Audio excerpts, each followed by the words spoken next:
নমস্কার এবং জয়গুরু বন্ধুরা। আজকে আমি আপনাদের কৃষ্ণনগর সৎসঙ্গ স্বস্তি শিবির সম্পর্কে যাবতীয় তথ্য দেওয়ার চেষ্টা করব। তা দেখুন বন্ধুরা, এই যে সৎসঙ্গ স্বস্তি শিবির কৃষ্ণনগর, এটি নদিয়া জেলার অন্যতম একটি সেরা দর্শনীয় স্থান। আর বিশেষ করে সৎসঙ্গী গুরু ভাই বোনদের জন্য এটি একটি খুবই আদর্শ ভ্রমণের জায়গা। তা এই মন্দিরে থাকতে গেলে আপনাকে আগে থেকে এই মন্দিরে যোগাযোগ করে জানাতে হবে, এবং এখানে থাকা এবং আনন্দবাজারের সুবন্দোবস্ত রয়েছে। এবং এখানে থাকা পিছু 50 টাকা প্রতিদিন, এবং খাওয়ার জন্য প্রত্যেক বেলা 30 টাকা করে অর্ঘ্য গ্রহণ করা হয়।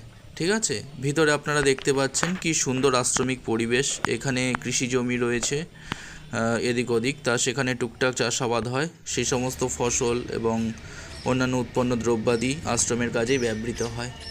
এছাড়া আমি ডেসক্রিপশান বক্সে এই মন্দিরের কন্ট্যাক্ট নাম্বার দিয়ে দেবো, আপনারা চাইলে যে কোনো দরকারে এই নাম্বারে যোগাযোগ করতে পারেন।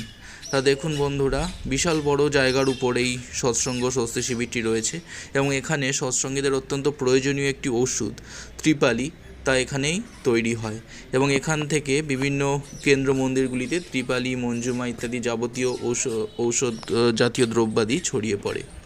তা আমরা এখানে 2 দিন খুব সুন্দর সময় কাটিয়েছিলাম, তা আমাদের খুবই ভালো লেগেছিল। আর ঠাকুরের মন্দির তো সুন্দর হবেই, সেটা তো নতুন করে বলার কিছু নেই।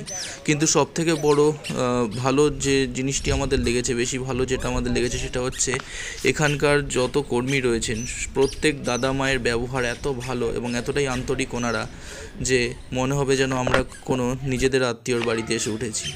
তা এতটাই সুন্দর এখানকার কর্মীদের ব্যবহার। তা আপনারা 2-1 দিন সময় কাটানোর জন্য এরকম জায়গায় যেতেই পারেন, খুবই ভালো লাগবে। ভিডিওটা ভালো লাগলে একটি লাইক করে দেবেন। জয় গুরু।